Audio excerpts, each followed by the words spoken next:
Welcome everyone to another edition of Play It Through, and on this edition it's the Uncanny X-Men, brought to us by LJN.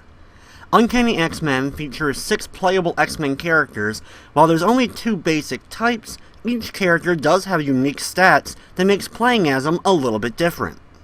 And that is honestly the best thing I can possibly say about this game.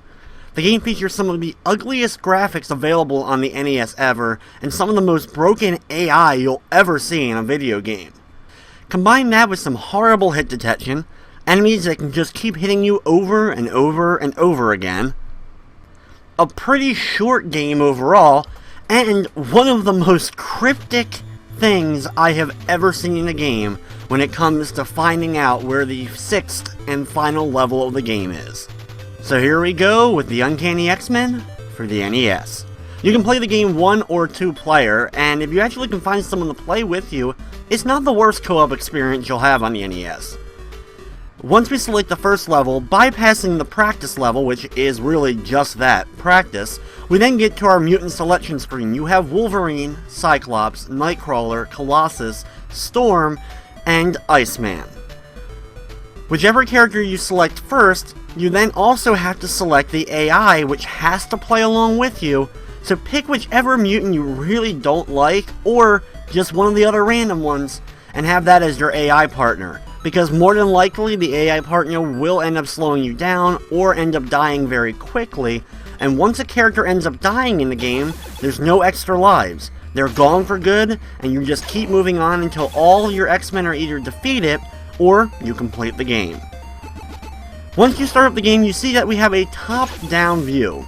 Both of the characters look almost exactly the same, with just minor color differences being the only thing that separates them. You have 2 different types of characters though, those that punch and those that blast.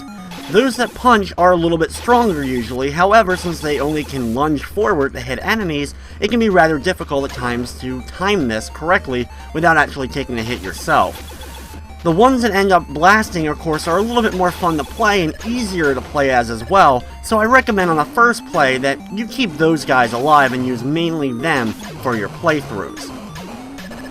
Basically, each level has tons of different little teleporters you have to travel through. You'll have to travel through them in the correct order, sometimes finding keys along the way, so that you can bypass some doors that are locked later on, and eventually reach the boss character, collect an item that he ends up dropping, and then go back to the very beginning of the level where you'll actually complete it.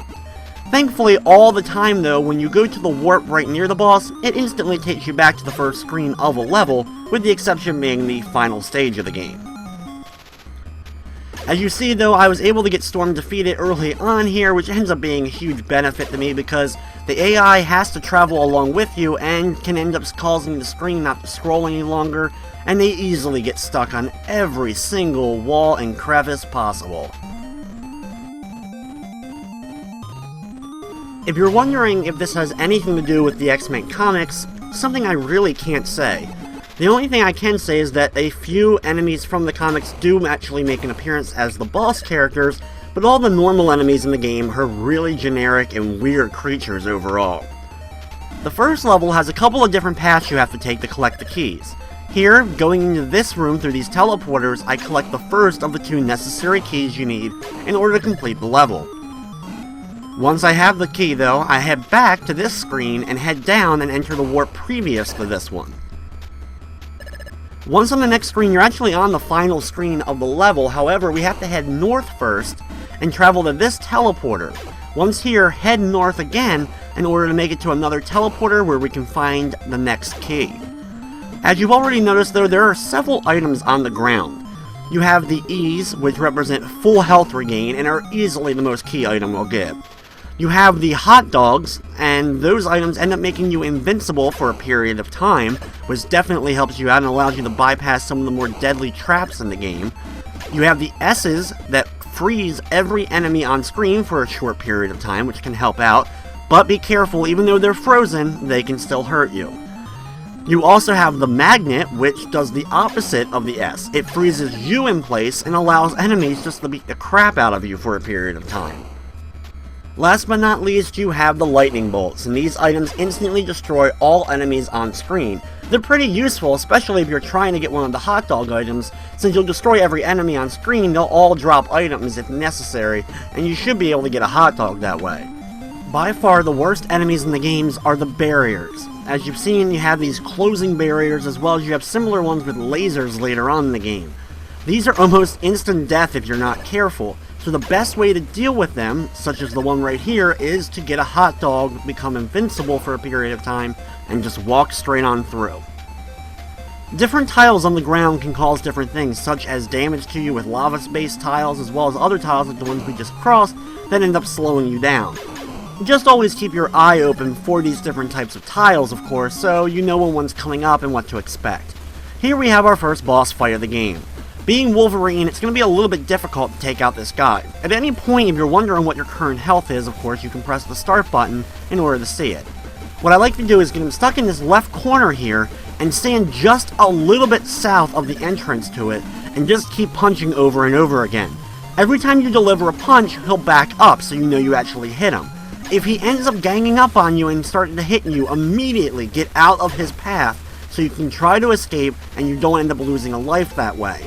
It can be really difficult, trust me, it's going to take some practice to get used to fighting in this game. Once you've defeated him, pick up the item he drops and go back to the teleporter that was right near him. Then just walk south, which is on the first screen of the level, and you'll get this message and move on to the next stage, complete with a spelling error as well. Once you're back at the level selection screen, you'll press select in order to go to the next level, which is a subterranean confrontation. If you try to select the previous level that we already beat and press enter on it, you won't be able to enter the level. For the second stage, we have not only a wonderful green floor, I'm going to be selecting two Blast X-Men here, Cyclops and Iceman. Once Cyclops has been taken care of, I control Iceman, and he's easily my favorite character to play as. His blast ends up being pretty good, he has good speed and decent health overall. On the first screen, we took the upper right teleporter, and then we're going to take the teleporter straight up above us there. Walk past a bunch of enemies on these weird vines, and go through the next one.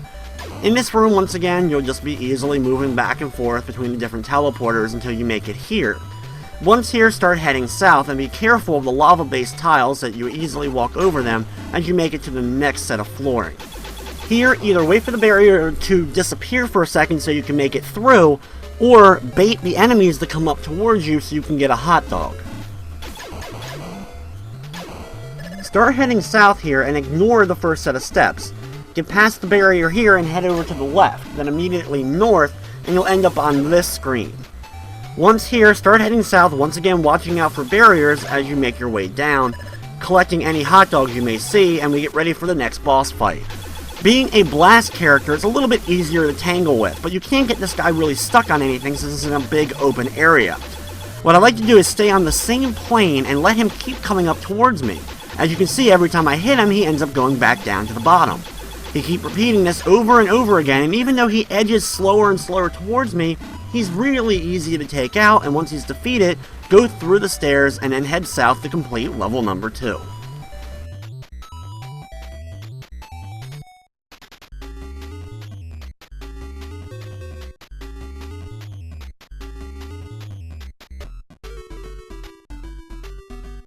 Level number 3 is Search and Destroy the Robo Factory, and now this is going to allow me to be the most unique character in the game, that being Nightcrawler.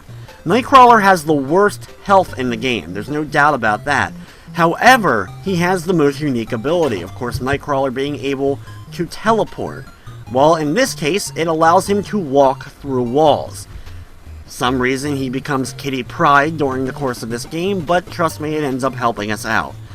By having him be able to walk through walls, you're able to bypass barriers a lot easily. You also don't need to worry about collecting keys with Nightcrawler because he can walk through locked doors. I ended up picking Colossus just to have him in the way. He ends up being defeated, and now I can focus, of course, just being Nightcrawler. Nightcrawler also has some pretty decent speed, which ends up helping us out. Ignore the first teleporter and continue heading north. Get past any of the enemies and barriers, or just walk through the walls if you happen to also pick Nightcrawler like I did. Nightcrawler works extremely well in the first level of the game since there's an actual couple of keys that you need to collect, so if you're interested in completing the game a little bit quicker, pick Nightcrawler on the very first level of the game as it'll help you out and allow you to beat that level a little bit quicker. But I wanted to make sure that I showed you where the keys were located in that stage. In this level, you're heading north for a good amount of time till you make it here. Finally go through the teleporter and head over to the left. Then start heading north and get to the next teleporter in the upper left corner. Now since I'm Nightcrawler, I don't need to collect the keys, but I want to at least show where they're located. So in that upper left corner is the location of the key that we need to collect here. Once we have it, go back to the previous room and start heading down to the bottom.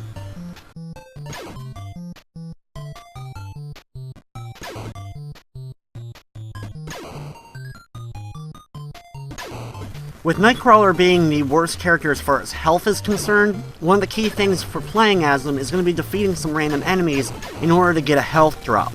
Keep defeating some guys if you notice your health low until you get one of the E's to drop so you can pick it up and replenish your health.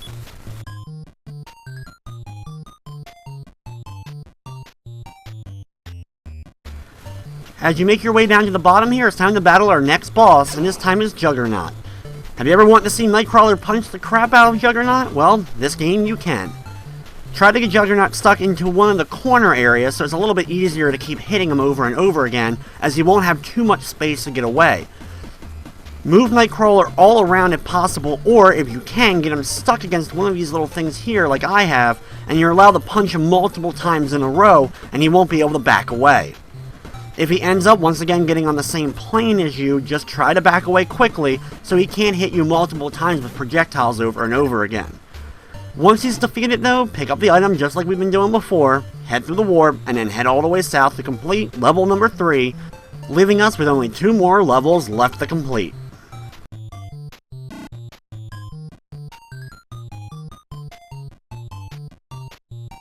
While traveling through though, if you get low on health like we did before, be careful and collect any extra health you can so you can make it down to the bottom since there is a ton of respawning enemies during this screen.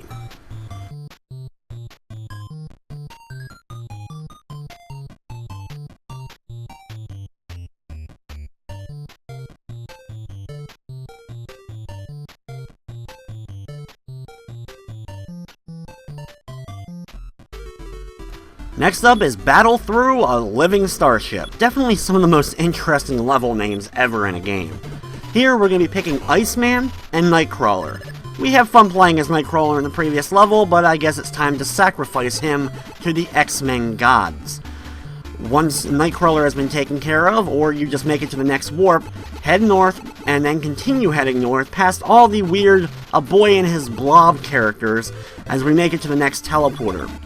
Here, choose the left one, and on the next screen, continue heading north through the weird spaghetti tentacle-like ground. Here, you'll meet a new type of barrier. This one, instead of being fire or being spears, it's bubbles.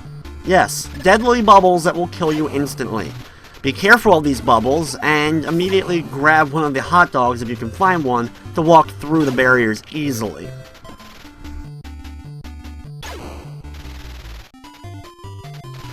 Once you make it up near the top, you'll eventually be able to take on an enemy that is holding one of the keys.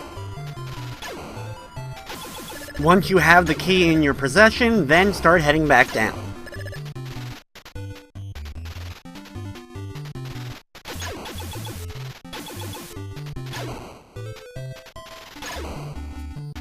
Unfortunately, while heading back down, you're going to have to pass by 2 of those bubble walls again, so be sure to get one of the hot dogs right before it, and then walk through the 2 barriers.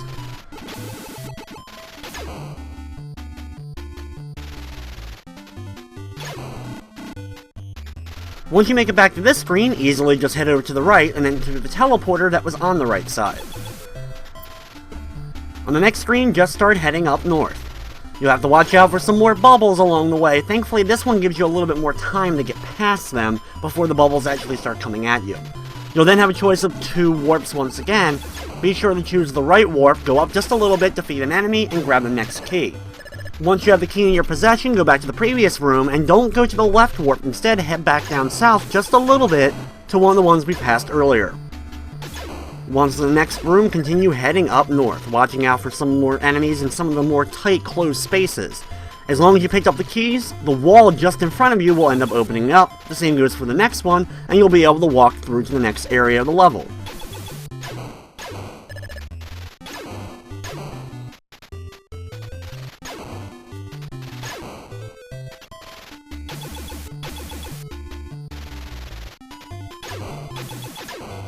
Here, you have to travel north for a long period of time, and be sure to collect any extra health that you may need along the way, because of course when we reach the top here, it's time for the next boss fight. Well, for the most part, this fight is similar to the ones we've already had, however, he can actually turn into your X-Men. So be sure to keep blasting him from afar with Iceman in order to get rid of him easily, pick up the item, and then continue heading north to the warp just slightly above it. Just like we've done on all the previous levels, head south after making it to the next screen, and you'll be able to complete the level.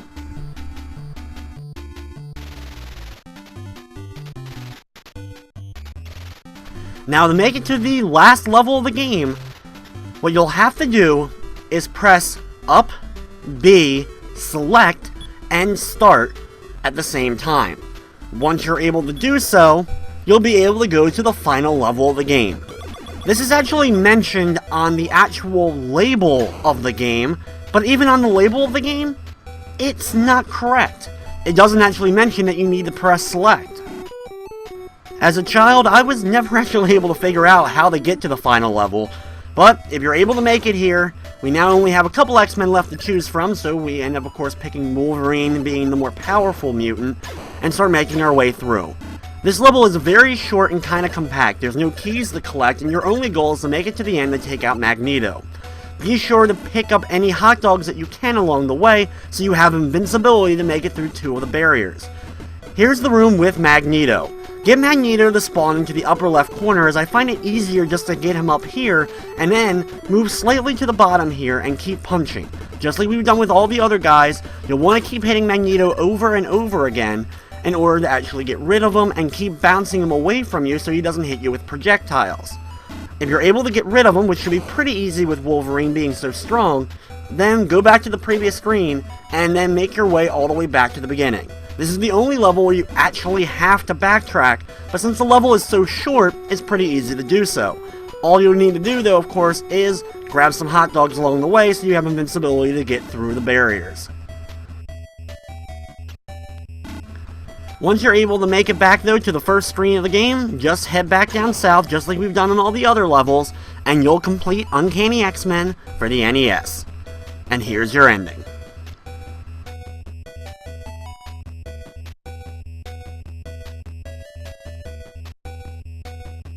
Once you press the A button, the game goes back to the title screen and you can start the greatness all over again.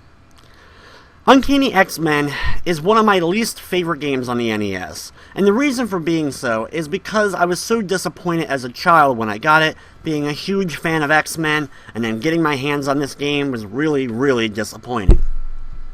Is it as bad as some of LJN's other great games such as Back to the Future 2 and 3, or the wonderful Mindscape game Dirty Harry? No, it's not quite as bad as those, but it's not too much better. However, that's going to wrap up this edition of Play It Through. I'd like to thank you for watching, and of course, I hope you enjoyed.